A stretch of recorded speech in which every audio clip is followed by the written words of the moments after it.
We are being joined by our guest all the way this morning from Enugu State, Dr. Ambrose Iboke, who is a public affairs analyst and, of course, an astute one at that, with several years of doing the good work of speaking and analyzing the nation's issues.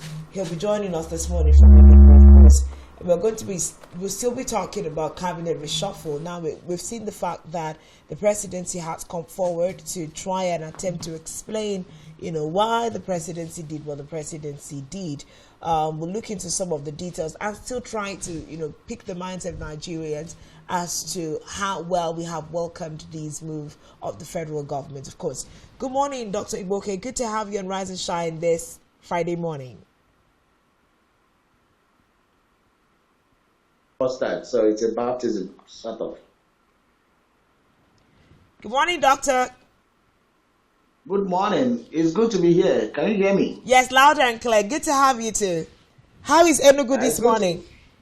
It's fine. I say it's good to be here. This is my first time, so it's like a baptism of some sort. Absolutely. That should be a first of many. That should be a first of many. Welcome to the Rise and Shine family. Okay. It's good to be here. Okay. Good morning, Doctor. Welcome. Yeah, we also have Francis on the table. Francis, good morning. Good morning, Doctor. Welcome on board. Okay. Thank you. It's still a big day looking at the president's reshuffling of his cabinet. Some persons were let go and, 7 others have been appointed. One of the things we hope to be able to converse with you about is look into these new 7 hands that have been brought on board to work with the president. But let's, hear your thoughts holistically, first of all, with regards to the cabinet reshuffling that the president did.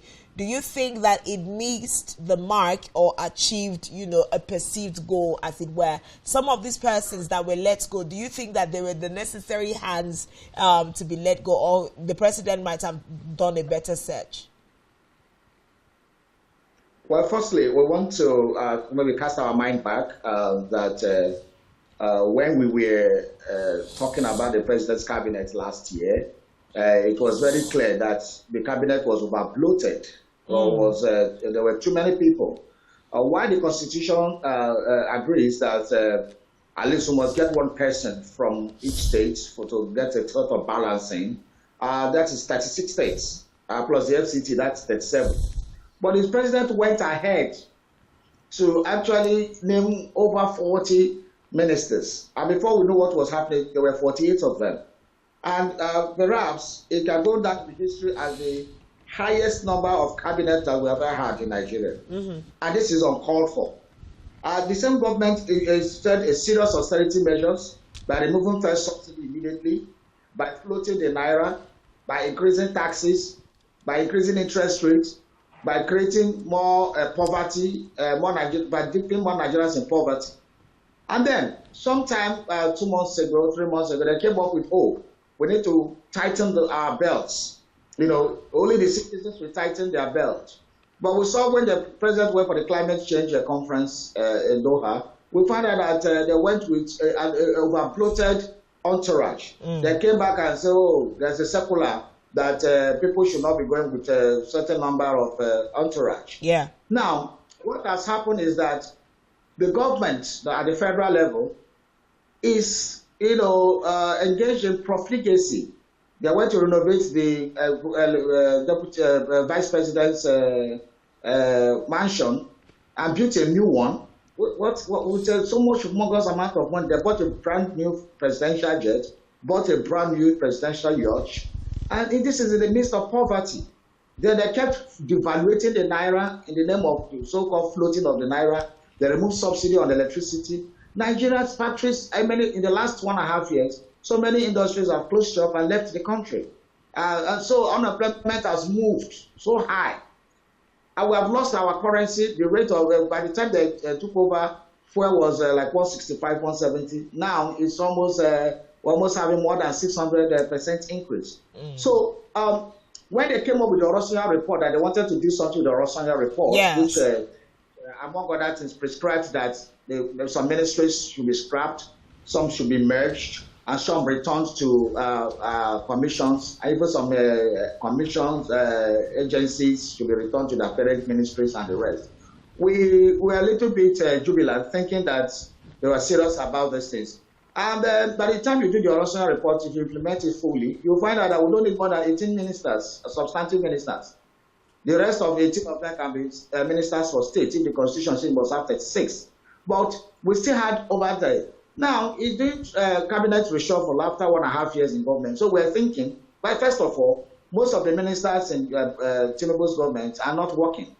I mean, we don't even hear about them. They don't even, it seems that they don't even know what they are doing there. That is because most of them were appointed not on the merit of their technocrat or their status or their expertise. Most of them were appointed because it's a job for the boys. They were being settled because maybe one way or the other they contributed to the election. That is not how to run a country. The country is not for the party people. The country is for every citizen.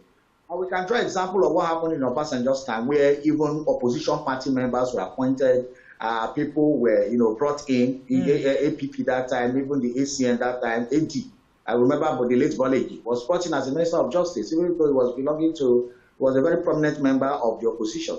So this is how to run a government. You bring in technocrats. Remember, people who were not even political. People like Okonjo Iweala, obviously, and all those people brought in, Charles Soludo them, brought in from their various fields to help the Nigerian government there. But we are not seeing all those kind of bites in this government. And after doing nothing for 1.5 years, you now remove 5 ministers and brought in 7. So you have not even really cut down, you increase the cabinet. We're talking about cutting down the cabinet. That is where public spending cuts down. We're talking about reducing the number of ministries, because some of the ministries are so identical, doing the same thing. Why do you need to, keep on creating more ministers? So you remove 5, you brought in 7. So we are talking about 48. So now we're having like 50 ministers. We are talking about reducing your number of ministers. You are increasing it. Yet you are telling Nigerians to tighten their belt and that we need to cut spending. Then you come up basically the day after, the minister should travel with 3 vehicles. I mean, these are cosmetic. Cosmetic things. Don't you think that is part of the president's move to cut back on cost of governance? Also considering that, some ministries have been merged to go back to the commission, sport development, the Niger Delta commissions and all the rest have been, merged to be overseen by one regional, commission as it were. Don't you think that these moves are going to shrink the cost of governance, no matter how abysmally low? It's not going to do anything. These are just drops in the ocean. I mean, it's nothing. It's just to make some cosmetic moves so that they will look as if they did something. Nothing has been done. Because the real costing of cost is bringing the... We don't need to have more than 20 ministries, I'm telling you, at the federal level. We don't need that. Because if you check critically the ministry, they are basically doing the same thing. Before, we used to have the Ministry of Works, Housing, and... one other one. Urban development, one. Yes. And urban development on one. Fashola handled 3 of them as one. Later we split it again. So if we could run it for 4 years as a ministry, big ministries like housing and urban development and works, now they have been split again. We don't need all those things. Niger Delta, the Ministry of Petroleum is there. We are having gas. What is all this? Solid minerals there. We are having other things. So it's just duplication of function for the boys, and these are where the public funds are frittered away. So if you really want to do adjustment, if you want to do a measure of ministries, you come and be serious about it. We, as I keep on saying, by the time you reduce your 48 ministers or 50 ministers, you reduce them to a substantive ministry. Let's say substantive minister, we are 18 or 20. Since the constitution said they come from every state, that's 36. Then you can make the remaining 18 or 16, you can make them ministers for states under those ministries. Then we will substantially have cut down costs because each minister comes with his overhead, with aids, with all kinds of things. So by the time you cut it from 50 to 20, you have solved half of the public spending in that regard. And the permanent, what are the civil servants there doing anyway?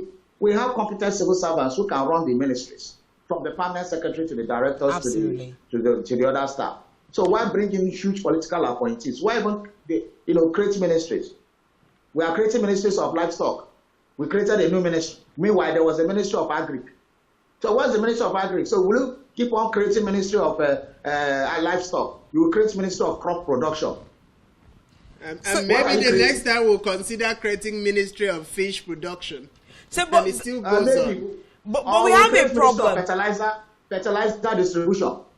But we seem to have a major problem on our hand, because if these are not the trend of solutions that we need, what is the president missing out on? Because one of the core responsibilities of having ministers is they serve as advisors. They have an advisory role to the presidency. So is it that this administration is bereft of, quality advice to lead the nation forward?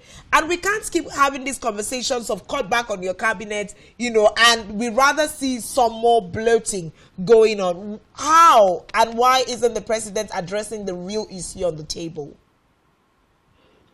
There is a problem with civil service and political appointees in Nigeria. Well, it has all been a matter of psychophancy. They just tell the president or the governors or whatever what they want to hear. It's about protecting their jobs as political aides. Yeah. They are afraid to ruffle the feather. They are afraid to go against the tide, or they are afraid to have a contrary opinion because of fear of being sacked. So it also depends on the body language of the president. I remember that during Obasanjo's time, and some governors that also we know, that there were quality engagements, quality discussions, quality arguments with your team members. But some leaders are not like that. So I don't know if this is what they are afraid of. Some leaders are afraid of, they don't want contrary opinion. So what we see in political trend is that the advisors, instead of really advising the leader, we are doing well. You are the best thing that have happened to this country since after independence.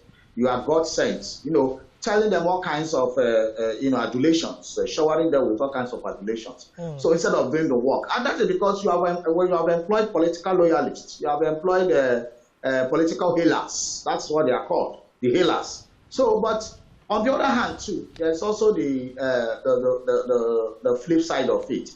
I think I once heard President Obasanjo saying that your work, when you are recruited as an advisor, is to advise the president. It is left for the president to take your advice or not. So some of them may be advising the president, and maybe he's doing what he wants to do. So those are the both sides of the coin. That because the advisors are not the people that take decisions. Then the third arm of the discourse is that some of them are not even qualified to be advisors in the respective positions that they are giving them. They don't know anything. They are not technical hands. They are not experts. So they just float with the drift. So they don't even know what to tell the president. So they are more interested in how to travel, NSTA codes, and all those kind of things.